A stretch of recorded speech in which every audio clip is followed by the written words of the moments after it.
Okay. Hi everyone.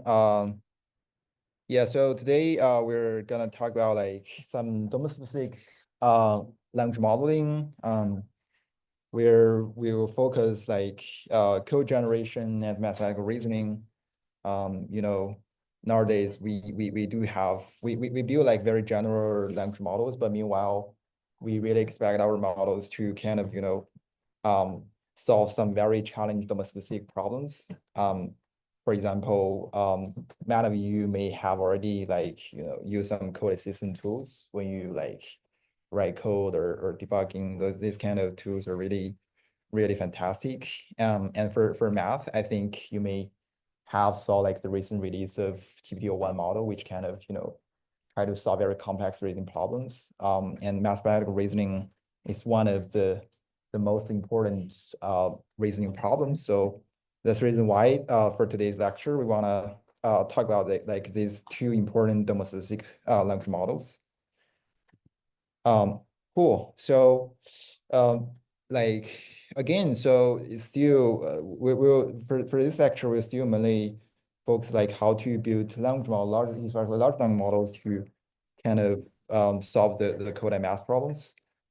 So again, we will mostly talk about some representative language models in these two areas, including pre-training, fine-tuning, and evaluation. So yeah, let's first talk about like the code language models. So the first code language models I want to talk today is the code BERT. So as you could tell from the name, right, it's kind of based on BERT architecture. Um, so we previously talked about BERT a little bit in the previous lecture, and we definitely talk more in later lectures. But basically, BERT is kind of like a mass language model. Basically, just mask part of the tokens and try to predict the mask tokens. Um, and similarly, Cobert like adopted similar training objective and basically, just mask some tokens in the code data. And then we try to predict those kind of tokens. For example, in this case, it just mask lines, right? And then like given this kind of input sequences containing the mask token, we want to predict the math token is lines. So that's basically the mask language modeling objectives. And in the practice, we really mask like 15% tokens randomly and then try to predict these mask tokens. So 15% is kind of like empirical value, but people found like this value kind of balance the accuracy and efficiency of the pre-training. And actually, besides the mask language modeling objective, there's another new like training objective introduced in the codebert, which is called like the replace token detective objective. Basically, the high level idea is like, okay, given maybe we can first like generate some pseudo tokens by weaker language models, and then we try to predict whether the tokens is generated or the regional tokens. And it's kind of, teach the model like how to distinguish between the construct tokens and the regional tokens.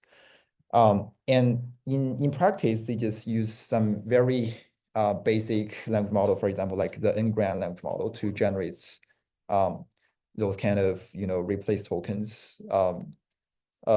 And then like they just feed like the whole sequences into the discriminator and let the discriminator to see whether it's original tokens or replace tokens. Definitely the model will also like combine the mask language modeling objective. So basically during pre-training, they will use both. And like the pre-training like the model architecture is still like using a bidirectional encoder transformer, which is like 125 million parameters. It shares a similar architecture as BERT models. And for the pre-training data, basically they contain like two kinds of pre-training data. One is like the bimodal data, which basically means, it contains both text and code. For example, when writing the code, people usually write like the functions or the docs. So I mean like the comments or the docs. So uh, so we'll naturally have some bimodal like text and code data. And meanwhile, we also have some unimodal codes, which basically the code are just some undocumented functions. And they just use 2 million documented functions plus like 6 million undocumented functions from GitHub, covering these 6 languages in total. And after pre-training, they basically will like fine-tune the model for different downstream tasks. Like for example, you could definitely do some classification task. For example, you could do some code search, like code clone detection, etc. Basically, it's given like basically a code snippet and just try to like classify based on your own objectives. And you could also try to do some kind of generation tasks if if you have some decoder here and the for example they support like some code repair and code translation tasks. And there was a like very famous benchmark for benchmarking the coding language models ability, which is called like Codex Glue. And basically they have like bunch of like code related tasks and which can be classified into 4 categories: code to code, text to code, code to text, and text to text.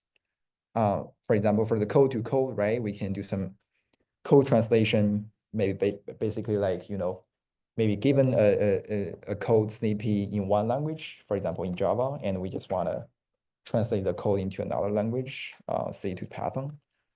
And definitely like we do a lot of things right nowadays for the code completion, right? Especially when we use like Copilot, those kind of coding assistants. And there's also definitely text to code tasks, right? For example, we do a lot of text to code generations, basically just write what you want to implement, and the model will kind of automatically generate the code you want. And there are also like code to text, right? Basically, maybe you just input a code snippets or like code file, and you just require the model to kind of generate a summary for the code and tell you about like what function is playing, what kind of role this function is playing, etc. And there's also definitely text to text task. Basically, there are some code-related documentations, and people just want to translate those kind of documentations. Yeah, so there are a bunch of tasks, including the Codex Glue benchmarks, and people previously mostly, report the performance or use this benchmark to evaluate the code language models. And here are some results for the CodeBird. So basically, the baseline here is like the Roberta, which basically just like a bird model, bird-like models pre-trained on text data only, and CodeBird just pre-trained mostly on the code, sometimes code plus text data. And as you could tell from the results, like adding the code-related data definitely improves the code-related tasks. But meanwhile, another important takeaway here is like if you like jointly training on code and documentation or code and tags, which basically will lead a better models compared with just pre-trained on the code data only.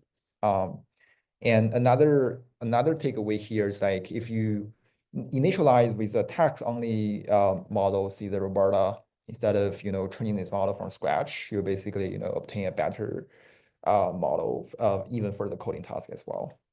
So there's some transferability definitely. Basically, you can leverage the semantics you learned during the tags only pre-training to some coding related tasks. Because in many cases, for those kind of code related tasks, they also involve like natural language as well.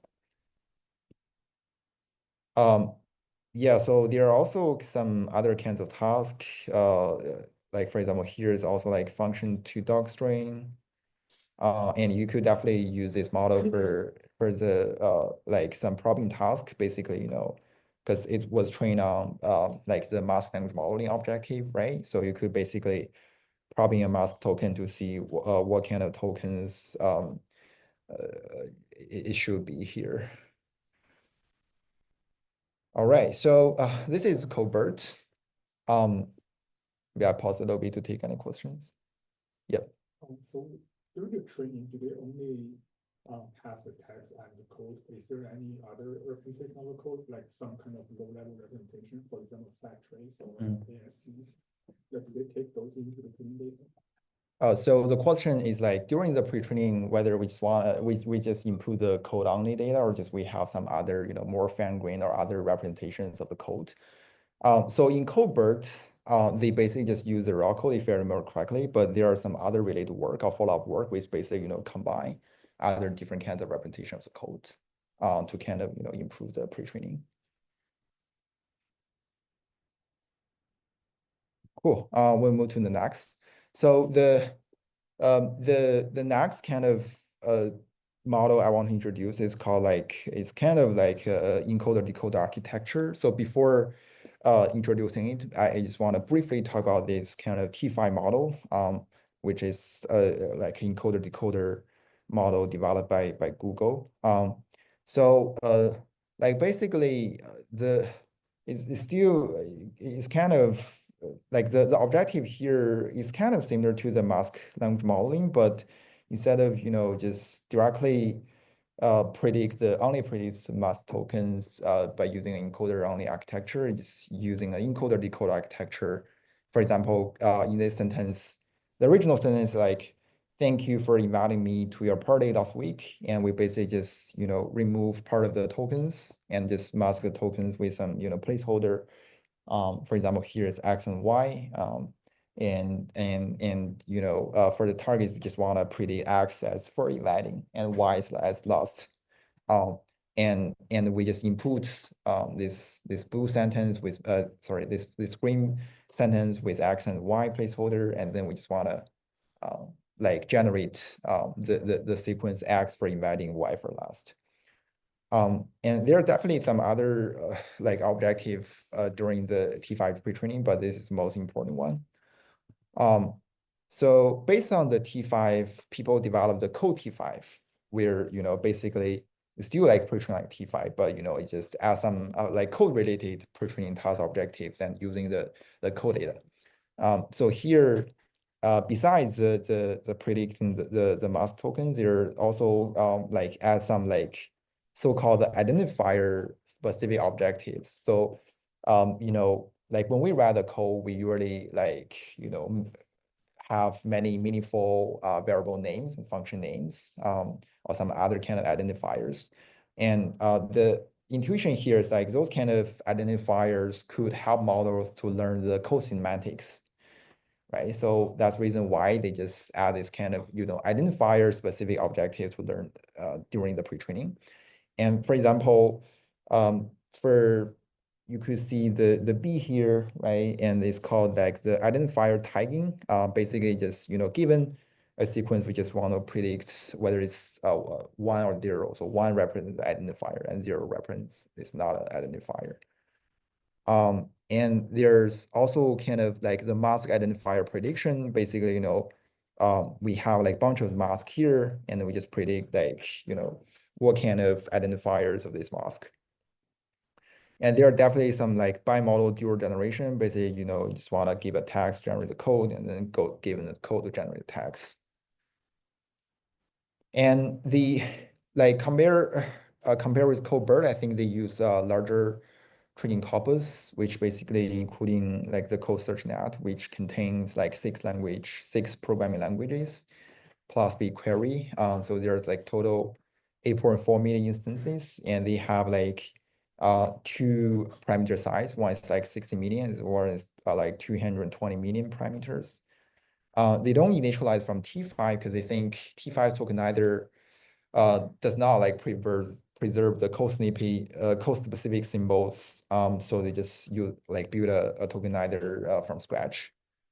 And after pre-training, they do the multitask fine-tuning. Basically, they still train the sequence to sequence objectives, but covering different kinds of code-related tasks like code translation, code refinement, and code summarization. And here's a breakdown about the pre-training objectives, impact on the final performance. Definitely combining this all of these pre-training objectives leads to the better performance. But if you look at the some breakdown, basically if you just remove the mask span prediction or the mask token prediction, the performance drops the most. So basically that means this objective is the most important. And definitely those kind of identifier related task like the identifier tagging or the identifier prediction, which also kind of play a role during the pre-training. Yeah, so that's the code T5. And after code T5, the same author or the same team develop the follow-up work, which is called code T5 plus. So architecture wise, they found for some code related task, maybe those kind of sequence to sequence architecture and training objective leads to better performance. But for some other tasks, maybe for some embedding task, for example, sometimes we need some code retrieval, those kind of thing. Maybe bird-like models architecture is generally better. And for some tasks, maybe decoder-only architecture is better. So they want to kind of combine the three for different tasks. So they still have encoder or decoder here, but they just training different kinds of or active different kinds of modules for different tasks. So that's the reason why they have generation task, understanding task, retrieve augmented generation task here. And they have different kinds of objective, span denoisy, causal LM, contrastive loss, and matching loss. And basically, they also have different kinds of pre-training stages. And in different stages, they just active different modules. So specifically, so at stage one, they just do the code only pre-training. And basically they have two tasks. One is the span denoisy, predict the mask tokens. And then they have the causal LM, basically, either just let the model to kind of complete the programs. And in the second stage, they just do this kind of joint training, right? Plus code and text, or the dual model training. And the goal is train the model for cross-model understanding and generation. And there are three tasks here. The first one is contrast-slave learning, basically, kind of align the feature space of code and text representations and try to, let these two kinds of representations be similar to each other. And there's also text to code matching task, basically to predict whether a text match with a code snippet. And there's also text to code or code to text generation. So in this way, they could kind of, have a better performance for this two-stage training. And they just show the performance code T5 models outperforms previous baselines, and also with larger parameter size, the performance you can just achieve better performance. And they evaluate on a bunch of tasks. There are also some code retrieval tasks, right? And basically just retrieve, given query, retrieve some code you want. The query could be the code, or could be the natural language. Yeah, so that's basically the encoder decoder or sequence to sequence architecture. Another training objective here is called the fitting in the middle, where which is basically widely used nowadays, I think, for training the code language models. The fill in the the middle or the FAME or FIM. So the the high level idea is quite simple, right? So basically, okay, instead of we just like doing the left to right generation, or just do like the single mask like language modeling or the mask token prediction, can we just predict like a full code snippet in the middle? For example, here, given this kind of like Python function, can we just predict the doc strings? And the input to the model is just a prefix and the suffix, and like the gray boxes. And what we want to let the model to predict is the purple one, right? This is our target, and that's basically what we mean by the fitting in the middle, right? And maybe we can check out a concrete example here, right? And this is the Python function, and the orange block is basically what we want to predict. And like during the training, we sorry, during the training we basically just like replace the original docstring with a mask like placeholder, and then we basically just want the model to learn what is this like mask placeholder should be like. And one model using this kind of objective is called the encoder, where they basically like pre-train their models using this objective based on some data from GitHub and Stack Overflow. From the GitHub, we basically cover 600,000 permissively licensed repositories. It's around like 150 gigabytes in total. And they also have some like code-related QA data, right, from the Stack Overflow, where basically, we have questions and answers and comments. And this kind of data is around like 50 gigabytes. And they train like two sizes models. One is like the 1 billion parameter, and the other one is 6 billion parameter. And their architecture is only like using the decoder only transformer. Where this kind of architecture becomes the most popular nowadays. And they definitely show also find like scaling phenomenon, where basically with more data added into training, they could like gather better performance.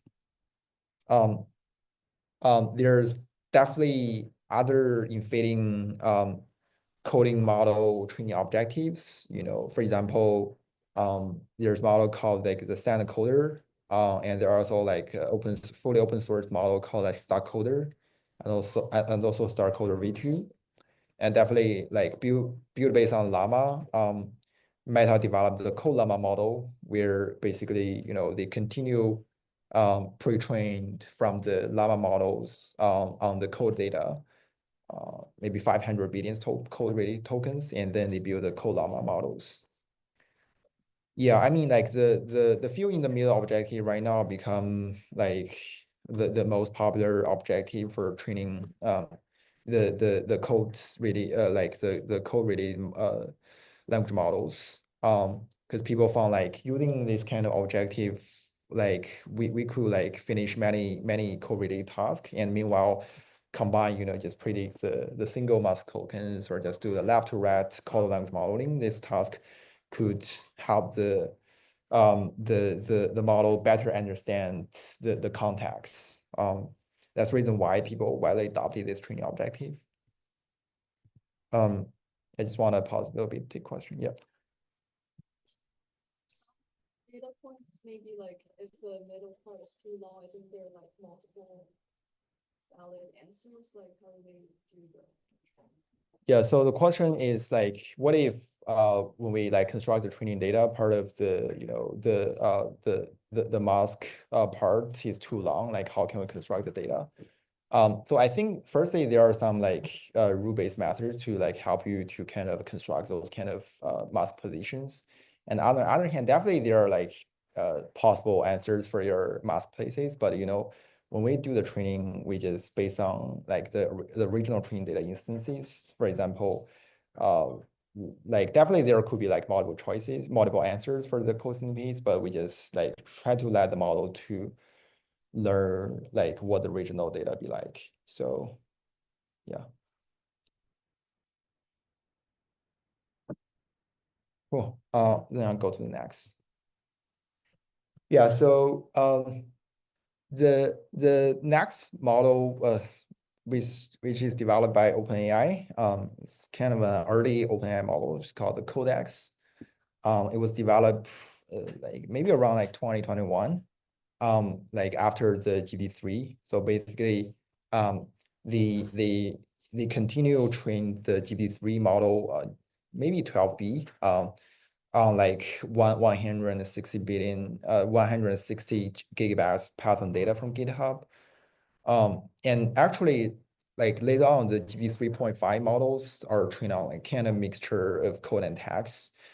And there's also like a kind of well-known blog where basically, analyze where does this kind of GPT 3.5 model come from. And one important takeaway there is like the code, like the GPT 3.5 model, it's not just starting from the text only data, but instead they just, uh, train on this kind of mix of code and text data.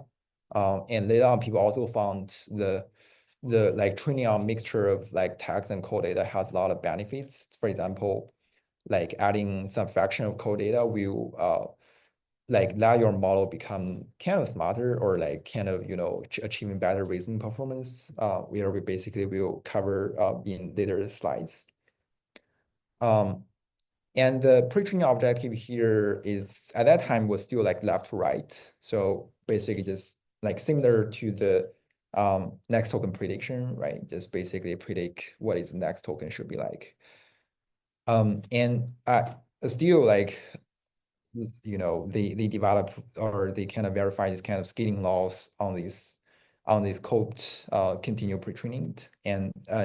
And this is also similar to what we covered in the pre-training class, where we basically talk about like how people utilize these kind of scaling laws to predict the performance of larger models. And they also definitely found that, like in the right figure, they found like firstly with the larger model, definitely the performance will be become better and better. And the other thing, the interesting thing here is basically they verify they show a metric which is called a pass and K. Basically, that means, okay, K means what if we generate K solutions and to see whether there's at least one correct solutions among these K solutions. And they found like, okay, if we increase this kind of search space, for example, if we use like Python 100, we would definitely achieve like significant better performance than Python 1. You know, that's cool. This kind of thing is quite important because, nowadays people are talking about those kind of, you may have heard about like the so-called like scaling up inference compute, where basically, if we try to spend more compute during the inference stage, perhaps we can have larger probability to generate the correct answer. And I think the pass and K is one of the most important algorithm like at the inference stage to kind of help us to get a better performance. And we also cover that part, I think, in the in the later lectures, maybe in the last lecture by Professor Xiang Yue. And another important contribution of Codex is OpenAI developed the human eval benchmark. The name is a little bit weird because like when you mention the human eval, the first impression is like it's adopt like human as evaluators to evaluate the model's performance. But actually that means it means the evaluation stats was constructed by human annotators. So that's the reason why they call it human eval. Basically just let the human to kind of, construct like 134 handwritten examples and then they just use this example to test the model whether the model could generate like valid programs to pass the test. And why human written, right? So basically, previously, I think people still mostly adopted like those kind of, string overlaps metric like blue score. So basically, those kind of metrics like means you just compare your generated programs or generated code with some reference code. That could be connected to one of the previous question, right? So basically, maybe there are some multiple correct answers, but for the reference, you just have only one or two correct answer as reference. Then maybe the model generates like the correct answer, but you just like don't have them in your references. So in that sense, the model definitely will get a lower score, but the generated programs might be still valid. So one way to solve this is just to develop those kind of task or execution based tests, where basically you just execute the programs or execute the generated program to see whether it can pass some unit test, for example. And that's basically the human eval benchmark, and human eval benchmark is widely adopted nowadays. Though it's little, one limitation of this is kind of small, but on the other hand, all of the examples are very high quality, so people still use this kind of human eval benchmark as one of the important benchmark to evaluate the code-related tasks. Okay, and the next coder model is more recently, which is developed by by DeepSeek. It's called the DeepSeek coder. And basically they have like 3 parameter size, 1.3 billion, 647 billion or 7 billion, and 33 billion parameter size. And another different thing for the DeepSeek coder is basically like they train from scratch, but on like 2 training tokens, and also covering like a large space of programming languages. And they definitely still like use the same laws, but like using a larger context lens. And because most of the previous code model either was continual train from the language model, or they just have relatively smaller training corpus. But here, DeepSeek Coder has a larger training tokens, like larger number of training tokens, and also covering more languages. And another important thing here is like, instead of just splitting because most of the pre-training code for these code language models are coming from using the data from the GitHub. So previously people just crawl out of the GitHub code and then random split the code. But here, like DeepSeek, people just adopt this kind of like repo level context. So basically means like they, instead of split a single file, they just treat all of the file in one repo as kind of a unit. And then they don't want, because the high-level intuition here is like they don't want to break the dependencies of these files, because for the module files inside one repo, there are definitely like strong dependencies among each other. So they just want to train a relatively larger context to handle the repo level like code limits. And they claim they could like handle like 64,000 tokens in context lens, but like later on some empirical studies show that maybe like the most reliable output is still within like 16,000 tokens, but I still think it's kind of a relatively longer context than before. And another important takeaway from DeepSeek Coder is like the high quality data really matters. So they basically combine with some baselines we just talked about, right? They combine with the codecs.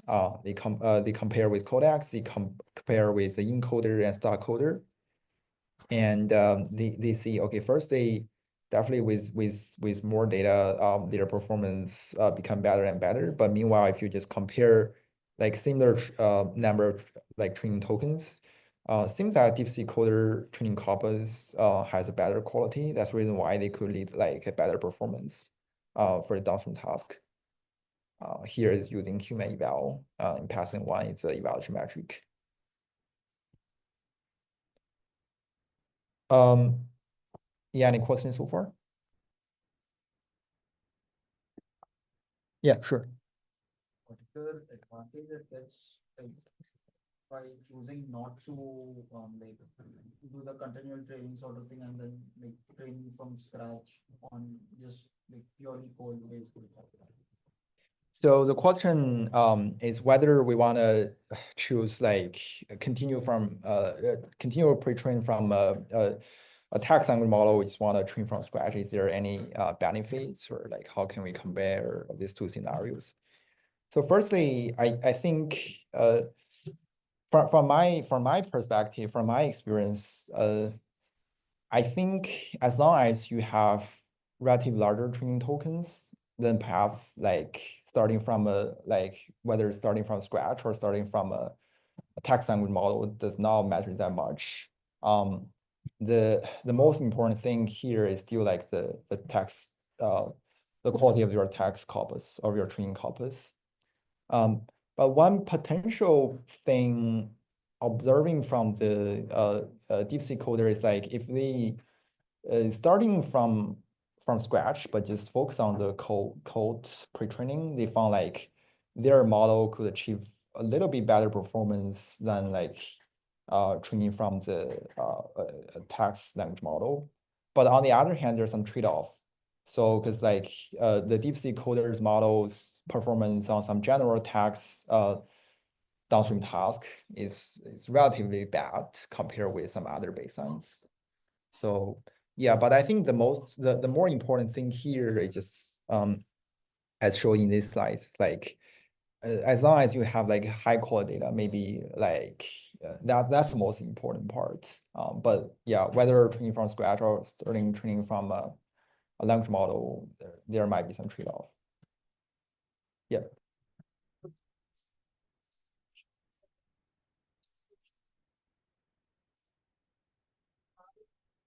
So like interesting works during like, like I potentially see like self-feedback. Yeah, so the question is like during the code training, maybe there's some like natural tags, for example, some documentation or some docstring, whether this kind of data plays an important role. The answer is yes. So I think I don't know whether DeepSeek people conduct such kind of Bayesian study, but maybe I saw some from somewhere else. Like basically, they've they conduct a Bayesian study to see how about we just purely training on code data, not just not including any natural language tags, or just we totally remove those kind of doc strings, but just train on the code tags, but train on the trained code data. And they actually found like if you purely train on code data, the model cannot like understand your problem later on. Like basically just, when you write down something, when you ask the model to do something, maybe like ask the model to kind of finish some code task, the model cannot follow your instruction. And another thing is like, by training a kind of mixture of like tags and codes that could also help the model kind of like gain some generalizability compared with, just have the code only data. Yeah, so I think like training on a mixture of data is important, but like on the other hand, one open question, research question here is like the mixed ratio between your tags and code, and people like develop different kinds of empirical ways to adjust the ratio. And some people later on found like if your goal is to like training a code model, maybe you could like add more training tokens, but instead if you're like your goal is to like develop a more general language model, maybe you don't want to add a like code data more than 50%. So that's basically some takeaways from the recent studies. One thing I should point out is like when we say we're training on code, we're usually not just training on just code. And when we say we're training on text, we're usually not just training on just text. It's like code is super, super important for just normal language models. And if you remove all the natural language from the code training, it won't work either. So it's actually a much messier story, but I think the best way to think about it is like training on code. When they say training on code, it's like training on software development focused things. And some of that's natural language, and but a lot of it's code. So yeah. Yep. Also, I was wondering, because for the text, normally there will be, when you're writing functions, there will be like a really well-formed comment right below the function name. But do you also include those like inline comments? For example, you have like a code body, maybe there's just like a one-line comment. Like, do you care about those extra text, or do you only keep the ones that are, right at the beginning of the function? So the question is like, when we do the training, whether we want to include some inline comments or some like human written comments before the function or after the function. Yeah, definitely yes. So I think those kind of comments are really important to help the model better understand what does this function mean. And also it could help the model to gain some like text understanding ability. We will later on, help the model, follow your prompt, your code-related prompt. Yeah. Okay, then we'll go to the next. Yeah, and similarly, another widely adopted evaluation benchmark is called the MBPP. The full name is mostly basic Python programs. And it's kind of similar to the human eval, but it's a little bit easier. But still is written by the crowd workers or the humans. And there are around like 58% mathematical queries, 43% list processing, and 19 string processing. And it's also kind of one of like important like coding benchmarks nowadays. But on the other hand, like most recently, people started to think about like the code-related evaluation, because there's a huge gap between the human eval, like the evaluation cases between the real world software development, right? Because in the real world software development, we really need to write very complex code, but for most of the human eval testing examples, they're just basically ask you to complete a single Python function. So there's a huge gap here. So one pioneer work like try to solving this issue is develop code so-called like SWE bench or SWE bench, where basically they want to evaluate the models the ability of solving the real world GitHub issues. And basically just ask a model, they just kind of collect those kind of issues from some popular GitHub repos. And these kind of issues are real issues by humans, and they just ask a model to kind of fix these kind of GitHub issues, and then they just like generate some unit tests to kind of test whether the model could pass this test. And this benchmark is kind of important because they just bring the gap between like the coding benchmarks and the real software engineering needs. And if you check out the leaderboard, you will find like most of the models, even including like GPT-4 level models, if you just simply allow the model to finish the task, the model only achieve very, very low performance to pass or to complete solve the GitHub issues. So people develop some agent-based frameworks to try to better like solve this kind of problems and achieve like definitely better performance. And I think we'll cover more in language agents class maybe in the next week. Yeah, so that's all for the code language model, and then we'll move to the mask language models. So for the math language models, firstly, I just want to talk about this chain of thoughts. Maybe like many of you definitely have heard about this terminology before. So basically, chain of thought prompting thing, okay, maybe when we solve some very challenging or like mathematical reasoning problems, like instead of directly let the model to generate the answer, what if we just first let the model to generate the explanation or the so-called chain of thoughts, and then based on that, the model generate the final answer. And people found that this kind of approach is super useful, especially when solving those kind of math or reasoning kind of problems, because um, this also similar to how we humans solve this kind of task, right? When we solve those kind of complex problem, we need to write step-by-step solution instead of we just write the final solution. And there are some important math evaluation data sets here. One of them is called the GSM-AK.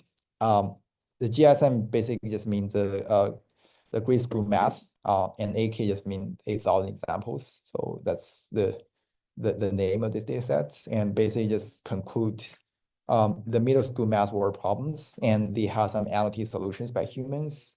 And finally they got the final answer. And the other important data set is called the math, or the capital math. Like basically, they just like construct more challenging like mathematical data samples compared with GSM-AK. GSM-AK's difficult level is more like some grade school level or primary school level. But here, the math is like the computation mathematical problems from 1 to 5. And they also have some NLP step-by-step solution written in the text and natural language, combine the text and natural language. And also the model needs to kind of are tasked with generating tokens to construct the final box solution. And because it makes the text and natural language, so basically it makes the answer verification much easier, because you could just directly compare your generated answers value with the ground truth. And then we will talk about some representative mathematical language models. The first one is called the Minerva. Where basically it's developed by Google, and they just continue pre-training based on the Palm, which is one of the earlier Google foundation models. And the Minerva models were continue pre-trained on data set of around like 40 billion tokens or 38.5 billion tokens from web pages, which basically includes three parts. The first part is like the math web pages, and the second one is archive, and the final one is some general natural language data. And during the pre-processing, they remove some like HTML tags, but preserving some MathJax expression that has symbols and formatting, so that the model could learn to generate the solutions with mathematical symbols. And here's the Minerva's performance. And like after the continue pre-training on these kind of math tokens, the performance on the mathematical downstream task, for example, the math and GSM-AK data set we just introduced, has improved a lot, right? And they could even like I mean, like for some most challenging task at that time, so math is still challenging, and they can achieve like 50% accuracy at that time, which is kind of very impressive. And they also highlighted the inference time techniques, which we basically just introduced before, right? So just compare the majority and the key, pass and key, and also like using like different kinds of key value to see the performance. So we just introduced a pass and key, and majority and key basically means, okay, what if we just generate like key solutions and using a majority vote to see what is the correct solution? So for example, say we generated 10 solutions, but like 6 of them like has a final answer as 5. But the other maybe like have a different answer, and then we just use 5 as the final answer. So that's basically the majority voting. And they found like firstly, using the majority voting will definitely improve the performance, but if you continue increase the number of samples or key, the majority voting will saturate. But pass and key, like if you continue increase the key value, pass and key will still continue to increase. I mean, compare with majority and key, but definitely finally the pass and key will also saturate. But the saturated value of pass and key will be like much better than majority and key. So that basically means, even though in most cases model may know the answer, or like if you generate multiple answers, there might be some correct answer inside the candidate ones, but it's quite hard for the model themselves to kind of, be aware of which one is the correct answer, or like the most frequent generated answer might not be the correct. So yeah, so that's the reason why I think nowadays one important research direction is to kind of, close this inference techniques gap, where basically we want to develop methods where we want to kind of push the majority and case performance kind of close to the pass and key. So that's kind of important. Like even though we can scale up the inference compute, but how can we do it more effectively? That's a very important direction, I think. And we'll cover more in the later on inference algorithm class. Any questions so far? Yes. How does percent K help? Because in most cases we don't know the ground truth label. So we have to choose one of these K answers at the entrance. So we have no idea which one is it. So the question is like, how can pass and key like help improve the performance? Because we know the ground truth most of the time. So the answer is like, in most cases, we don't know the ground truth during the inference. So we only have like limited problems ground truth answer as in the evaluation style, but in the open scenarios where you just randomly ask a query, definitely you may or may not have the ground truth answer. So maybe say the model just generates like 100 candidates. Maybe also for human, they don't know like which one is correct. So definitely, that's the reason why, even though the pass and key has a better performance, it's still hard, to get the real correct answer from this kind of 100 candidates. And just to elaborate a little bit, like this is something we call an oracle setting, where an oracle setting is like the best possible result we can get by cheating and looking at the answer. And so here, the blue line is not one we can realistically get, but we know that we won't be able to get any better than that through any re-ranking approach, because otherwise, like, it won't be included in the generated results. So that's what like, if you want to do something like that in your like actual work, I highly recommend it, because it tells you like the overall headroom that you have. And if you do, you can say it's an oracle setting, which basically indicates that you're cheating. Yeah, so the next model for the math I want to introduce is called the lemma.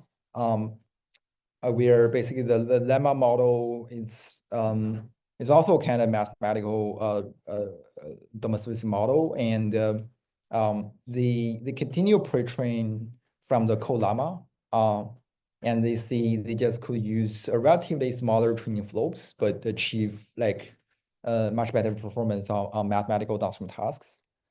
And they have like two studies. One is like 7B and the other one is like 34B.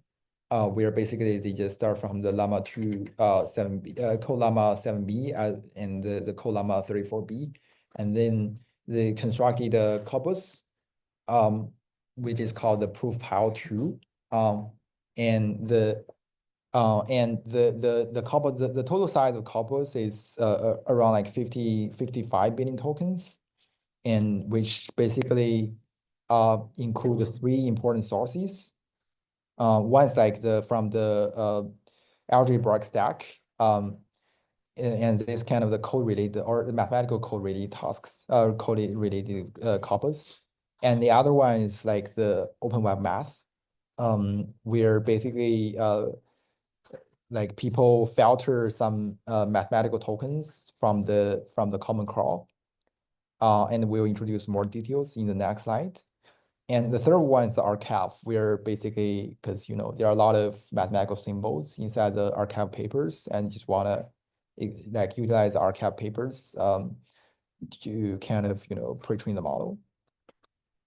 And so the open web math basically develop a relatively like complex filtering procedures to harvest the mathematical tokens from the web, where basically, starting from the common crawl, firstly, they have the pre-filter, and then they have some language identification, and then they have some mathematical score filter, where basically just select the math tokens. And then they further have the perplexity filter, where basically just use the language model to see like which kind of corpus could achieve lower perplexity, where basically means potential means it could have a higher quality. And then finally do the deduplication and also do some manual filter. And finally, they got like 6.3 million tokens, which is just around like 14.7 billion tokens. And they also show the distribution of the open web math corpus, and the open web math corpus just not including math, because there are also some STEM related topics also contain those kind of mathematical symbols. So there are also some physics, computer science, statistics, chemistry, economics, and so on and so forth.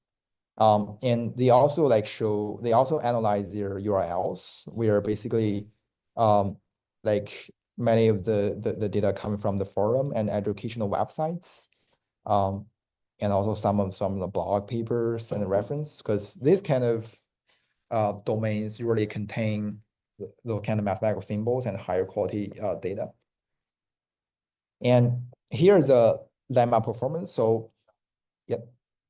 To ask, what do you think the language ID is supposed to do? Because it's supposed to like classify any language and then throw that out. I think maybe they mostly focus on English, or Oh, I see. if I remember correctly. So the open web math still needs also the natural language, or is this mostly like latex data or something? It's kind of mixture of language and math in both, because like you cannot just extract the math expressions without any natural language. Yeah, so when we see the mathematical corpus, it's not just basically not all of them are math expression, but mostly they just combine with the natural language, but more on math related problems or STEM related problems. I'm just thinking, why not filter based on like if the preferred format is say an object, because it's easy to express for language models to express mathematical notation in that. Why not just filter for that type of notation rather than having a language ID? I think they firstly do the language ID is because maybe they want to focus on the English training corpus. I see. Yeah, but yeah, I'm actually not 100% about like why they wanted to first do the language ID. Maybe there's kind of some standard for the pre-training as well, and maybe people, if your goal is want to improve the English performance, maybe you just want to select the English data. Cool. Yeah, so here's the lemma performance, and they compare with Colama as well as the Minerva. And they definitely show like, with like similar size of training tokens, they could definitely achieve better performance, especially compared with Minerva. I think there are two reasons. One is like maybe the profile two's training tokens quality is better. And secondly, they start from the code llama, which is kind of code model instead of a natural language model. Because later on we'll also cover like pre-training on code improves the mathematical reasoning. So that's two important reasons, I think, they achieve better performance. Yeah, so here they also show that after the pre-training, if they want to do some fine-tuning, like the llama model compared with the llama model, they could achieve like better performance on some downstream task. And also like DeepSeek people develop DeepSeek math based on their DeepSeek coder. And we're basically just like construct this kind of DeepSeek math corpus, and like they combine the effect of their DeepSeek math corpus with the proof pile and open web math. And they actually found like their pre-training corpus has better quality than the other two.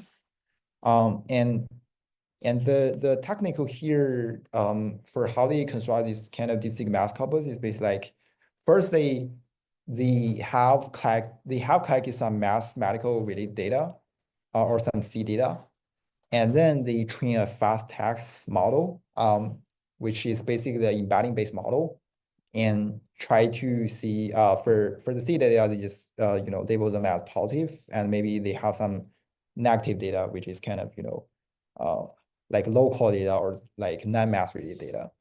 And they train a fast text classifier, and then they use this classifier to classify the corpus from the common crawl, and then they could find like the related tokens they want. And then they could like iterative this kind of process maybe by 2 times or 3 times, and finally they could get the final mass corpus.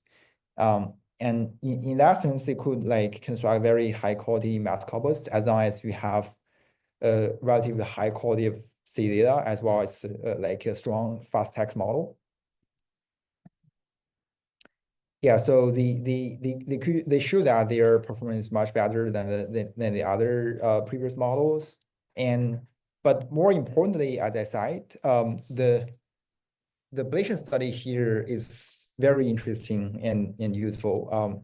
Firstly, they show they combine they compare with like different kinds of training strategies. The first one is no continual training. Basically, just report the baseline performance. And then they have like 2 settings. One is like the 2-stage training, where basically they first do the general training and then do the mathematical training. Or they first do the code training and then do the mathematical training. And they also have the 1-stage training, where basically just mix the code and math tokens and just train the model like on the single corpus. And they kind of control the total of the tokens. For the code tokens and general tokens, just like use 400 billion tokens, and for math tokens, they use like 150 billion tokens. And firstly, they found, okay, for using the code training tokens, so if you compare like with the middle section, you could find like the first day training on code tokens will definitely help the math compared with general tokens. Because you could see for this role, if you just train on 400 billion tokens, and compare with like training on like 400 billion code tokens, you could definitely get a better performance for both setting. And the other one is like if you do the mixed training here, if you combine like this line with the final row, you will find like do the 2-stage training will be better than the 1-stage training, where basically means maybe first day pre-training on code, then training on math will give you a better reasoning performance compared with directly do a mixed 1-stage training.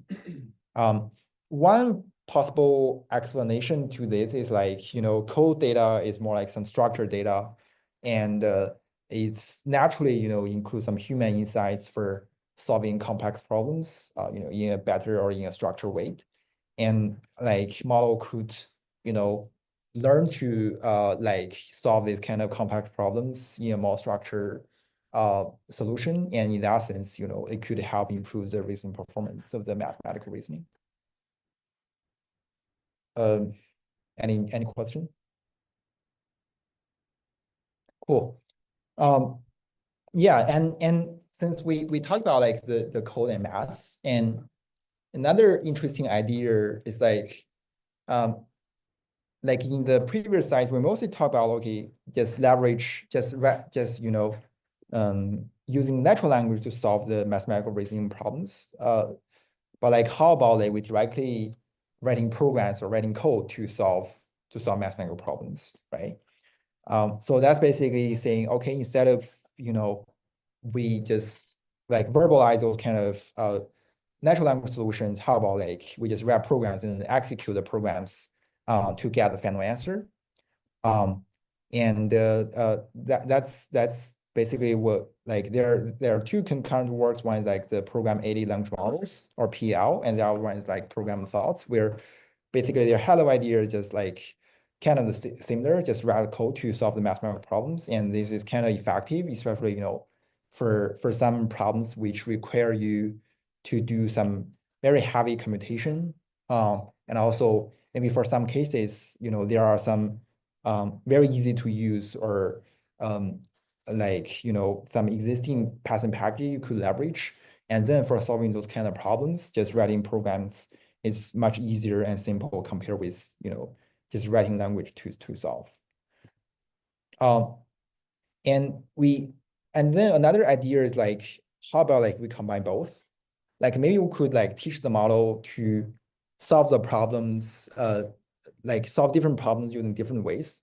Maybe for some problems we can just utilizing the natural language to solve, and for some cases we can just write programs or solves. And we previously developed a model called the Mammoth, where basically just combine these two kinds of approaches, like teach the model to solve the problems with different kinds of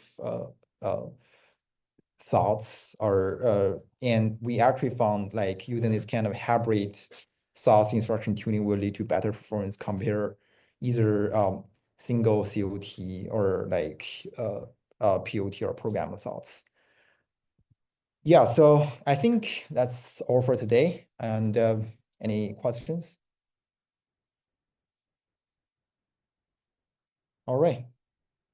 And that's it. Thank you.